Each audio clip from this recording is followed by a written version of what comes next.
Happening. Welcome to Substack Live with me, Derek Hughes from The Irresistible Writer. Just giving people a moment to get the email and the chat and to kind of land in here. And what I want to do is talk through the 3 stages of Substack growth. And I'm going to talk through it because a lot of writers get stuck at one of these stages and they just feel Substack is random and they're not quite sure what's working and how to progress. I'm going to talk you through the 3 stages of Substack growth and talk through particularly how to progress from each stage. So you can identify which stage you're at and you can identify what is the next step that you need to take. Because I found a lot of writers, if they don't understand what stage they're at and they don't quite understand what it is they need to be doing next, they can get a bit lost and a bit confused and end up quitting. And so I thought I would do this particular topic because a lot of new subscribers I'm getting on the Irresistible Writers are maybe new to Substack or new to writing, or they're feeling their Substack is a little bit slow. And so this little model I'm going to talk you through, I'm hoping will really, really help. I know that when I came across it in my kind of early years of writing, it really, really helped me. And feel free to drop any questions in the chat about Substack and how we grow on Substack, and I will answer them and respond as we go along. And so let's get going. The 3 stages of Substack writing. Nobody likes my writing. Agnetic Self podcast. Have I got that right? Yeah. Well, that because you'll find out why, which stage you are at. So let's start with number 1, stage 1. And the first stage of Substack growth, growing on Substack, is this. The first stage is about getting going. And so when you start on Substack, when you start writing, you're at stage 1. And the purpose of stage 1 is to get going. Now, the purpose of stage 1 is not to get readers and not to get subscribers and not to make money. It is actually to get going. Now, a lot of people, when they start on Substack, and a lot of people I interact with, are readers, how to get subscribers, how to get paid, how to get more money, how to get more likes, how to get restacks, how to get comments, how to build an audience. And they're not stage 1 questions. So when I'm coaching and speaking to people, actually quite often I'll speak to people and they think they're at stage 2 and they think that they're the right questions, but actually they really haven't progressed past stage 1. And so stage 1 is to get going, which means that you start writing and you start publishing. So in terms of Substack, that might mean that you're writing weekly posts and daily notes, maybe 5 notes a day. And the goal at the beginning is to get going, which means you get to the point when you're writing weekly posts and you're writing maybe 5 notes a day. I mean, you can pick the numbers yourself. The numbers are adaptable. It's whatever you could sustain for 12 months. And so I'll get people who maybe ask me to coach them, and I'll coach them and I'll talk to them about their writing. And I'll be like, how many notes are you publishing? How many posts are you publishing? Well, I've done 3 this week. I haven't done any for a few weeks. And I did do 4 the week before. And it's actually, don't worry about readers, subscribers getting paid until you've learned to get going. And get going is all about becoming consistent. Because if you're not consistent, then actually none of the other advice works. You shouldn't be reading about making money. You shouldn't be reading about growing your audience, getting subscribers if you've not sorted out the stage 1, which is about get going.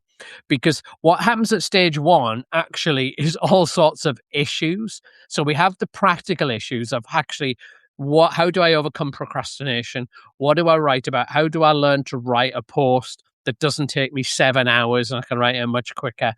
And then but it also brings up issues about imposter syndrome, about insecurity, about perfectionism.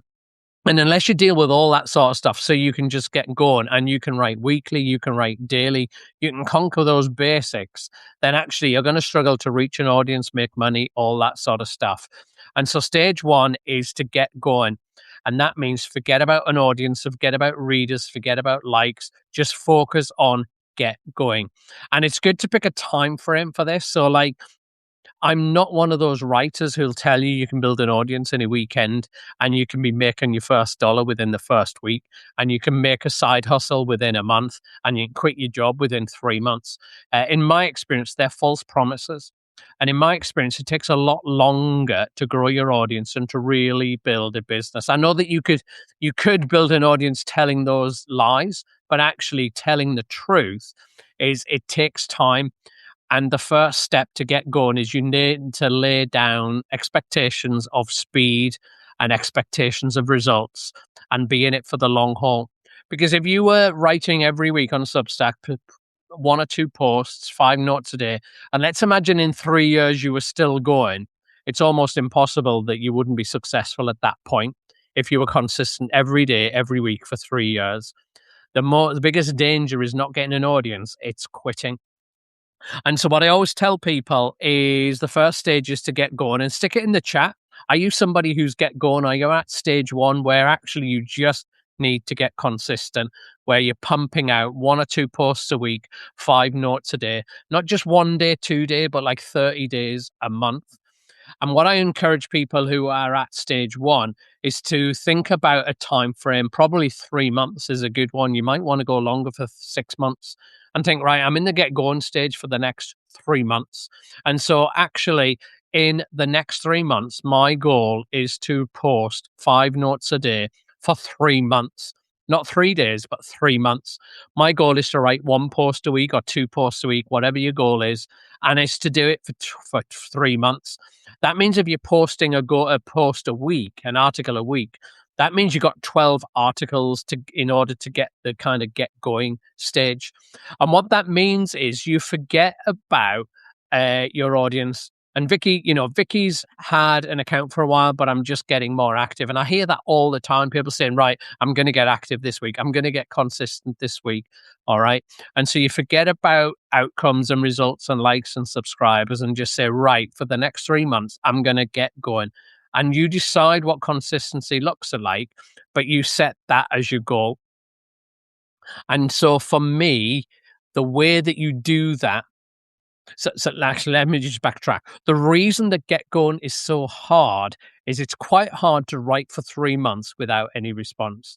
So I get loads of response on my stuff every day these days. I get more comments than I can respond to. So apologies if I don't respond to your comments. But it wasn't always like this. Do you know what I mean? And so my motivation is quite high every day because I get a lot of response. But I remember the days when you're writing to no response and you spend hours crafting something and you get no response, and the internal motivation gets really weakened. And so you've got to rely on yourself. And the way that you keep going is this. This is like so important for stage one, is you set your goal around your publishing and not your response. Let me say that again. You set your goals around publishing and not your response. Now, everything inside you will not cope with this. Everything inside you, when you post something, judges success by the response. But in stage one, which is to get going, the only success is to publish. So if your goal is to publish post every week for 3 months, if at the end of 2 months you've done 8 posts, that's successful. Do you know what I mean? Your Substack is successful at stage one. You get to 3 months and you've done a post every week, you've done 5 posts every day. What's that? 155 notes. But at the end of 3 months, then actually you've been successful. And so in my early days, I used to even map it out. So if you're doing notes particularly, and say you're writing 5 a day, get a little chart and tick off every day that you've did 5 and count that as success. The end of the week, you review it, you've done 35, that's success. Celebrate that as progress, because that's what's going to give you the internal motivation. As soon as you get excited by one like or another like, then actually progress is really difficult. Now, I'm getting a few comments about comments, right? And I would say until you're consistent, commenting is pretty meaningless and a waste of time. If you're consistent and you're publishing a post every week and 5 notes a day and you got spare time, go for it. Go and do the comments if you want to. But at the start, you need to become consistent. commenting as an engagement is a strategy that comes next. I see a lot of people commenting, even on my stuff. They'll be commenting like loads of stuff. And sometimes I'll get people engaging with me a lot. And I think, oh, wow, they must be doing well. And then I'll go look at their writing and they write the odd post here and there. Some days they do notes, other days they don't. And I understand commenting is easier and it's kind of more fun. But until you're consistent, it's a waste of time. And in stage one, it's pretty irrelevant as a strategy. It's more of a growth strategy. And at the beginning, we're not looking at results. We're looking at consistency. You're looking at becoming a writer who combats procrastination. You you conquer your own demons around your ability to write. You conquer imposter syndrome. You get to the point where you don't care what people think because you just know you've published and that's what your goal is. Once you can nail that stuff, then actually everything becomes easier. Now, some people, Gwyneth has just dropped in there that consistency is the key, right? And it kind of is the key, but it's not enough. Yeah. So some people are just like, as long as you're consistent, that's fine. And that's true for stage one. Stage one, you're successful once you're consistent. Yeah, that's when you graduate from stage one, not over a week or 2 weeks or 2 months, probably 3 months at least. And then we get on to stage two. All right. So I don't know. I know there's a few people who are at stage one. They just need to get going. And I wonder if anybody else is like that. It would be good to kind of get a sense of it. But once you've got going and you become consistent, then you move to stage two. And stage two has a different goal. Stage two has the goal of getting good. So we're still not at the stage where we're trying to get subscribers or we're trying to get paid or we're trying to go viral. Stage two is about getting good. Now, people get confused about what it means to get good, but if you want to grow on Substack, actually you need to develop a whole range of skills. So if we just take post, for example, you need to get good at headlines. You need to get going at good at hooks, which is your first line of your post. Then you need to get good at introductions, which is engaging people and getting rid of them, getting ready for the rest of the post. You need to get good at your section headers. You need to get good at formatting. You need to get good at storytelling, and you need to get good at crafting sentences that are very concise but powerful. You need to get good at having original ideas that just doesn't copy everybody else. You need to get good at reader psychology, where you relate to your audience. And that's a whole bundle of skills that you need just to write a post. We haven't got on to notes and commenting and sale and all that sort of stuff. And you need to get good at those things. So, like, how do you get good at those things? So what I did in the early days is I would read loads of content from other people. I would read loads of articles and posts and get tips and ideas. And that's a good tip and idea. Jump on videos, learn loads of stuff. Actually, that doesn't help you get good, right? Consuming tips and content and ideas and from masterclasses, that doesn't help you get good. Here's how you get good. Now, this is not sexy. This is not exciting. But those who do this will separate themselves from the rest. Here's how you get good. Actually, Vicky in the chat, if you're looking, has just demonstrated this. Here's how you get good, right? You learn one micro skill, right? So for Vicky, if you read the chat, was intros, or it might be headlines, or it might be hooks, it might be formatting, it might be storytelling, metaphors. You pick one micro skill of writing, and you learn from someone who knows what they do and how you do that well. All right, you get the examples, you get the templates, you've got it in your head. Think, right, I know how to do intros, right? I know how to do hooks, headlines, whatever it might be. You've studied it. Now, what you do is you apply that single skill and nothing else to your writing for the next month, right? And you just focus on that, because when you're writing a post, particularly, you can't apply lots of tips to it. Your working memory can only apply maybe one thing at a time. So if you get it focused, so Vicky using intros from our recent masterclass, and she's got some examples of intros and she focuses on that for the next month, then if she keeps doing that and doesn't focus on anything else, she'll get to the point where she's cracked intros, or you've cracked headlines or stories or metaphors. Then what you do on month two is you don't need to think about it as much, because it'll start to become automatic. Month two, you pick another micro skill. right? Let's say you pick the micro skill of headlines, then you focus on that, you learn how to do it, you pick from an expert, someone you respect, get the templates, the approach, and you apply that for a month. And then the next month you do another thing. Now, what you're going to want to do is to read all the tips and try and apply it, and you'll just be exhausted and done. What you do is one micro skill a month. Now, let's imagine that you do that for the next month, 6 months. Let's imagine Vicky cracks intros this month. Next month, she cracks formatting, so her post flow. Next month, she cracks storytelling. Next month, she cracks hooks. Next month, headlines. Sorry. Next month, she cracks concise, power-packed sentences that people can't resist. By the time she gets to month 6, she's going to be absolutely flying because she's so consistent and she's learned the skills in order to do that. Now, what you do is you focus on getting good, is you don't focus on subscribers and viral growth and that sort of stuff. You focus on your skills. So if Vicky applies the intro tips for the next month and she knows she's applied them, then that is success. Now, readers will start to come in, likes will start to come in, you'll start to get to the response. But just like stage 1, success is being consistent. Stage 2 is applying the learning so that it becomes automatic. That's kind of what you're doing at this stage. And so you need to, we've got Ada doing a fantastic summary, and I'm just kind of talking through this. I should have like a whiteboard or something. But yeah, stage 1, get going, become consistent. Stage 2, get good, focus on your skills, particularly just one skill a month. Focus on that, nothing else, till it's become automatic. Because once it's automatic, you can then focus on the next thing and then the next thing. And then by the time you get to 3 or 4 months, they become part of what you're doing. They become automatic. And I guess my big message here as we're talking this is it's a long-term gain. You know, that's why when I'm doing teaching, I often do like cohorts, which are over like 6 sessions, and it fits a journey so people can learn a skill at each time.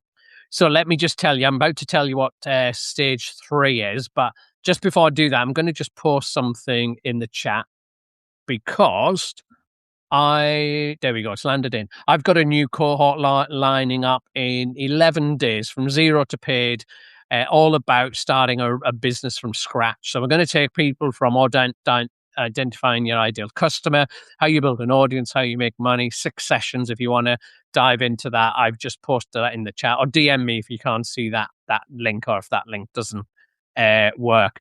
Just DM me what the link is and I'll tell you for those that are wanting to make money from their business online.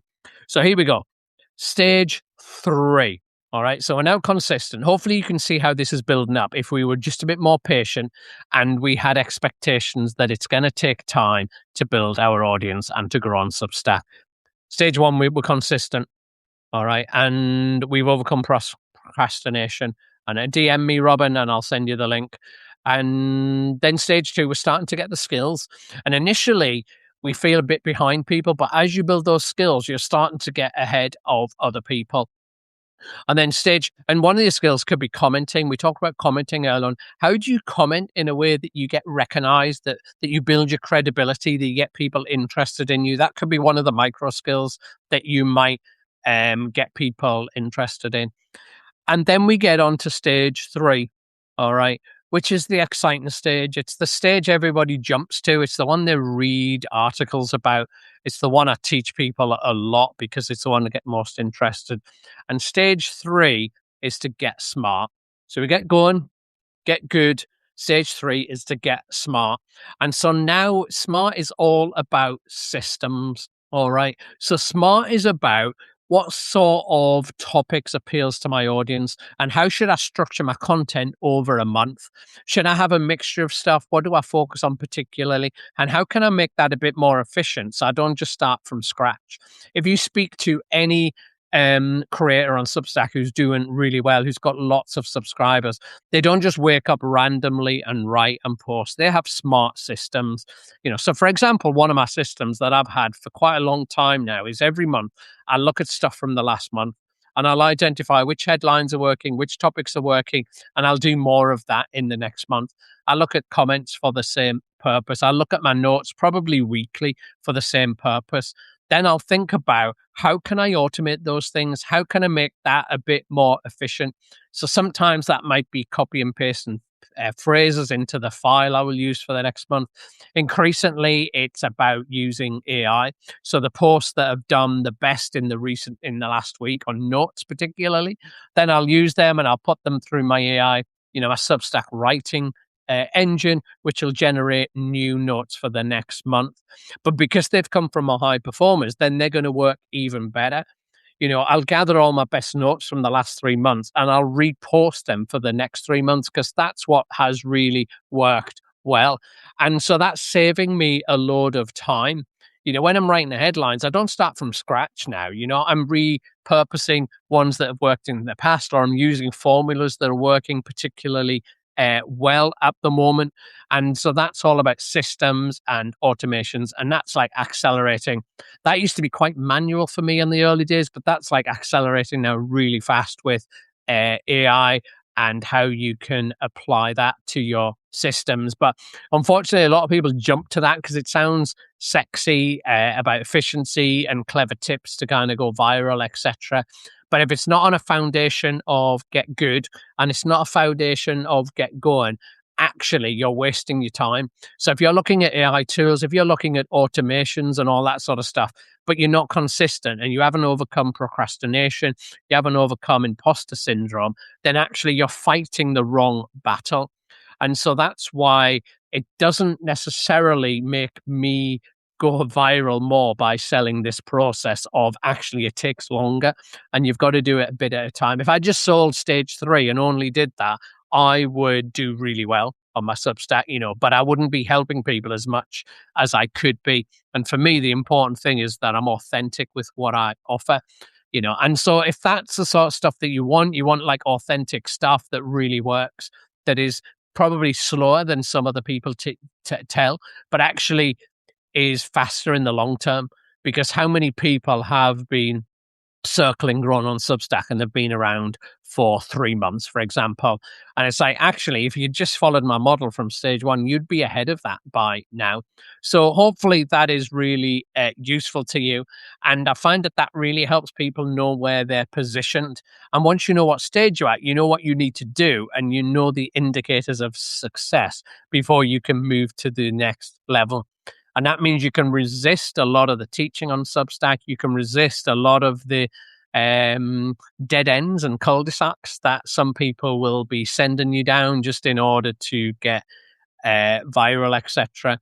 And I mean, Carmen's got a great question there. Do we have ideal time frames for each of the stages? And I can't really say that, so for get going and consistency, that just, I mean, I would say you aim at 3 months and you do that sort of time frame.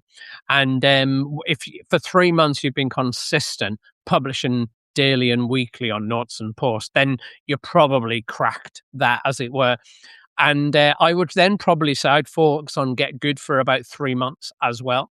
And then I would probably carry on the get good, the micro skills each month. I would carry on that as I started to weave in the systems approach. But don't get the systems in too quickly until you've done all of your skills, really, that you need to develop.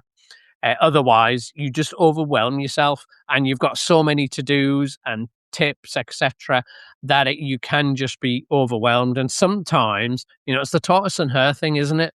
Just to go slow will mean you'll go faster in the long term. The most important thing is you pick something that's sustainable. Could I do this for the next year? Could I do this for the next 6 months? Because that's what's going to determine whether you're still here and what you're going to be successful with. A lot of people who started when I started, they quit.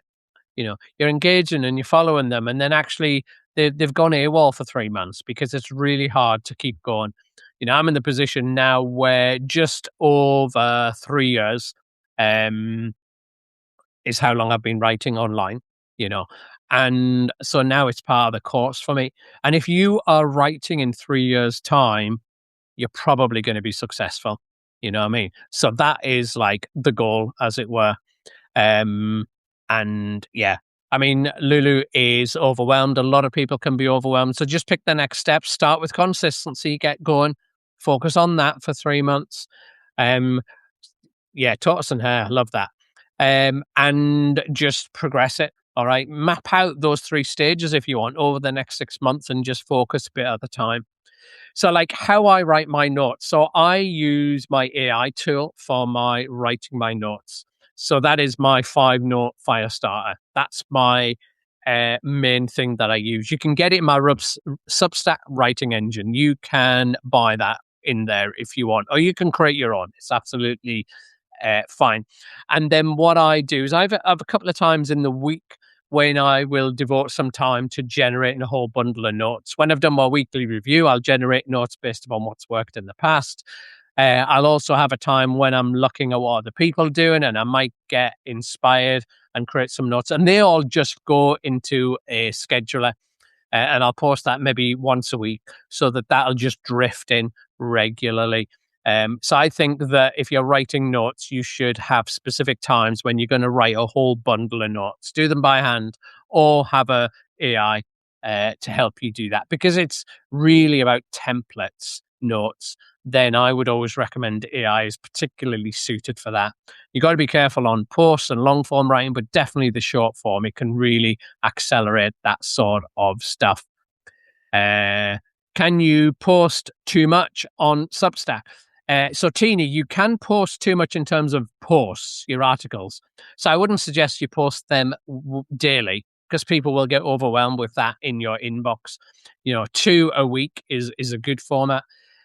Notes, probably you can't overwhelm people with notes. I mean, probably 10 is the max. If you want to be really ambitious, go for 10. You probably don't need to write more than that in a day, and try and space them out, as it were. So, yeah. Any other questions? Because I have talked through the 3 stages and probably tried to not overwhelm you with loads of information and answers. I've just seen a question about your niche. Haha, that gets asked all the time. So here's the thing, right? Ultimately, a lot of people are anti-niche, right? It depends what you mean by niche, right? But basically, if you want to build a publication, then you'll need to build it for a particular reader, and you need to have a particular problem that you're going to solve. Nobody wants to sign up to into their inbox that is random thoughts about a whole bundle of things, half of which I'm interested in. Most people don't want more junk in their inbox. They only want stuff that's relevant and helpful, that is to do with something they want to sign up. So you will struggle to grow if your Substack is basically a random collection of thoughts. But if you're helping people to sleep better, then a sleep publication could work. If you're helping people have a better relationship with their dog, you could probably grow a publication. If you're helping people navigate difficult teenagers, you may be able to grow a publication. If you're navigating people who've just retired and they're feeling depressed with a lack of purpose, you could probably build a publication. But you need to have a particular audience solving a particular thing. And then you write whatever you want that's going to help that audience. So you don't have to write a single topic. You can write anything you want that's going to help them. But if you want to grow your audience, then you can't turn your Substack into it's about you and the stuff you want to write about. You can do that, but not to grow an audience. Yeah, it's a completely different thing, as it were. Cool. We're going from Annie. Annie, I am a psychotherapist. Should I offer problem solved once a week? I'm not sure what you mean offer problem solved. Are you meaning writing a post? In which case, once or twice a week is good for that. If it's a Zoom call or something, then it depends on your audience and what they kind of want, as it were.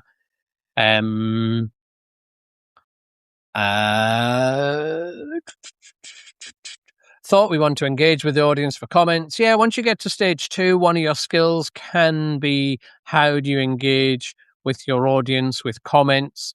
How do you write comments that engage with people? That could be one of the skills you develop at that point. And Jen's got a paid product coming this week. That is fantastic. Remind you, if you ultimately want to make money on Substack, then I've got a cohort starting in 11 days' time, from 0 to paid, how to build a business from scratch. And so I'm going to walk you through, even if you're not at scratch, I can still help you talk about how do you build an online presence and how do you build a business that is going to make you money? And we'll show you how to do that, how to identify your identity reader and customer, what you write, how you build content, how you make money, at what point do you generate money, and how do you do that? What's the best way to do that? Is that Substack paid subscriptions? Is coaching? Is it other things? How do you decide what works best? And how do you do those things? I'm going to walk you through, and basically show you what I've learned in building my own business. I was, 3 years ago, full-time job, no business experience, never done anything online, didn't have a clue. And for 6 months, it kind of showed.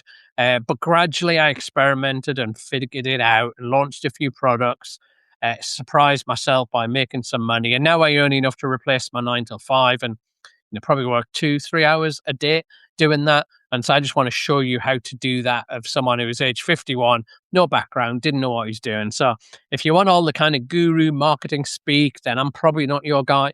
If you just want simple ways to grow, simple ways to make money that can apply to anyone, and you're prepared to put in the effort, then zero to paid might be exactly what you're looking for. If you're just writing to have fun and you like helping people, but you don't really want to make money, then it's probably not the cohort for you. I've got other cohorts I run around growing on Substack, etc. And you will find copy and paste that link if you want to, or just DM me. If you're a subscriber to mine, I'll post it in the subscriber chat, the link, and we will take it from there. But thank you for chatting, everyone. And if you got questions out of this, or if there's something you found useful, then please DM me. I would love to. Annie's coming to join the course. Brilliant. Sign up, Annie. But if you got questions, DM me. Or if you found something useful, then just DM me that as well, because I'm just speaking here and I want to do more lives probably to help people, but I'm trying to judge how helpful this is.